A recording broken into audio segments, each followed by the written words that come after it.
I'm still getting through some of my end of 2018 backlog, and I'm happy to say that I finally had a chance to watch the Blu-ray of The Incredibles 2. Disney sent this to me just before we got into the end of the year crush, and then of course we got to the rocket and ray guns, but I sat down and watched this movie, and I was very, very glad that I did. I really enjoyed this movie when I saw it in the theaters. I thought it was bombastic and filled to the brim with color and all kinds of crazy effects and awesome superheroes. But there's something to be said about watching this movie at home because it's a packed movie. It starts off big and just gets bigger and bigger and bigger and crowded with characters and crowded with massive scenes, lots of action. This is obviously lifting off right from the events of the first Incredibles movie. They didn't choose to kind of go forward in time at all. Jack is the new addition to the family, and we start to learn through the course of this movie, as anybody that's seen the Disney marketing, lots of different powers that Jack has.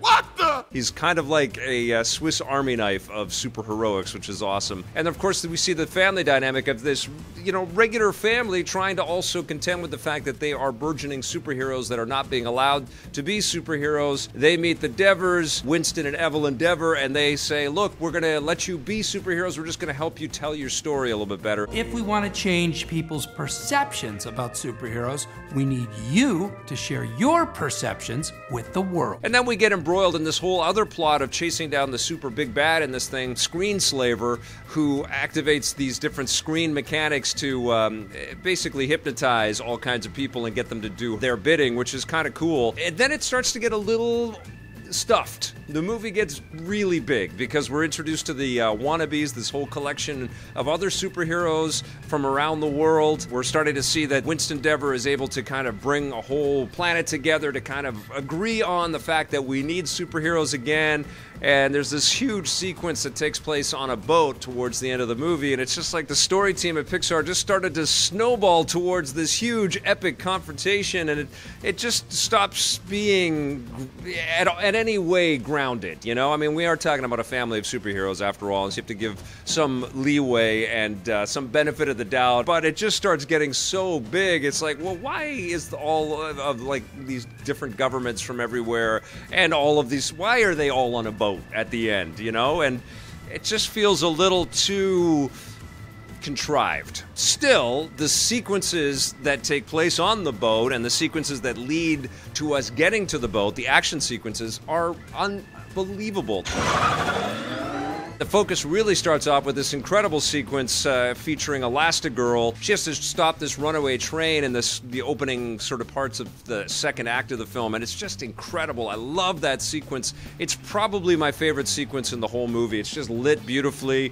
Perfect sunset scenes, the colors, the police lights flashing everywhere, and Elastigirl's grit and determination and her super cool abilities with her electric motorcycle. Just a phenomenal sequence there. I loved all of that.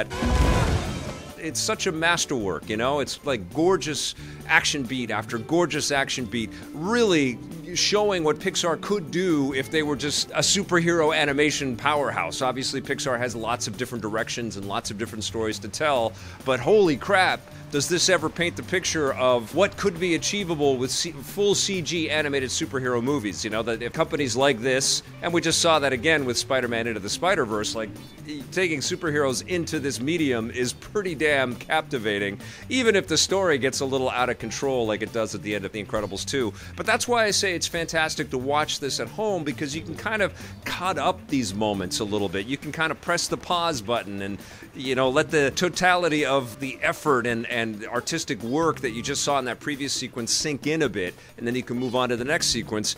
And I think the standout of watching this at home on Blu-ray or on 4K Blu-ray is that you get to dive into the behind the scenes, and there are hours and hours of extras on here, and they're incredible. We get a Brad Bird tour of Disney, the animation studios at Disney, where he actually was an unpaid intern, sort of, an apprentice at the age of 14, and only because he had shown up for a tour at the age of 11 and had told all the old men, the 9 old men of animation, that he wanted to come and work here so bad that they gave him an opportunity at 14, and then he actually became we get a little bit of his life story, but we also see the resonance of what these 9 old men, the old champions of Disney animation, kind of have done for the industry and for the brand new and younger animators that are at Pixar, and how all of that influenced these new artists and these new powerhouses of animation, and how much Brad Bird is a connection to that era. And I loved all of that, and I also loved the honest moments of animators talking about how difficult it is to balance their work lives with their home lives, which is obviously a key story thread throughout both Incredibles movies, and I thought that was really incredible. We get a sense of how hard these people work, both at home and at Pixar, trying to build stories that are just going to blow our minds.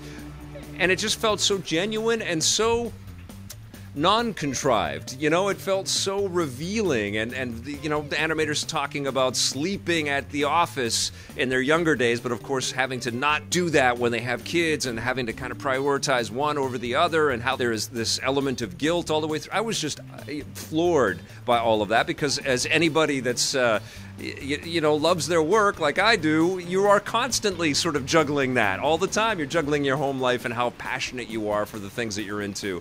So I was very happy to see that. And of course, there's deep dives into every single one of the characters. We get to learn about the costuming. We get to learn a lot about Edna Moe's motivations. We get the Bao short, and we also go behind the scenes on the making of Bao. There's the old commercials, or sort of affected old commercials for Mr. Incredible and Elastigirl and Frozen, and their theme songs. It is just brimming with all kinds of great things. And there's I found an Easter egg too of Brad Bird talking about the inspiration for the raccoon sequence in Incredibles 2, which was funny as hell and super cool. And I love that sequence, by the way. Listen, for the most part, love this movie, but more than anything, I love the world of Incredibles. The Incredibles 1 is my favorite Pixar film, and while this is not quite up to par with that, mostly because it sort of gets out of control a little bit, I still freaking adore this world, and I absolutely cannot wait for more, and I really hope Brad Bird doesn't take, you know, what was it, 14 years between sequels here? I hope he doesn't do that again with Incredibles 3. I desperately want an Incredibles 3. I was just blown away by the work of Incredibles 2. This is an extraordinary movie. It's, I think, the number 3 or 4 box office champion of 2018, but it feels like it came out, made all kinds of money, and then nobody's talking about it anymore. And it's a powerhouse, you know? Even if, you know, it's sort of overwhelming with all this stuff and how big it gets, it's still, God, it's so beautiful. Really phenomenal work, and an excellent collectible as a Blu-ray or a 4K Blu-ray. I'm going to give The Incredibles 2 on Blu-ray an 8.5 out of 10.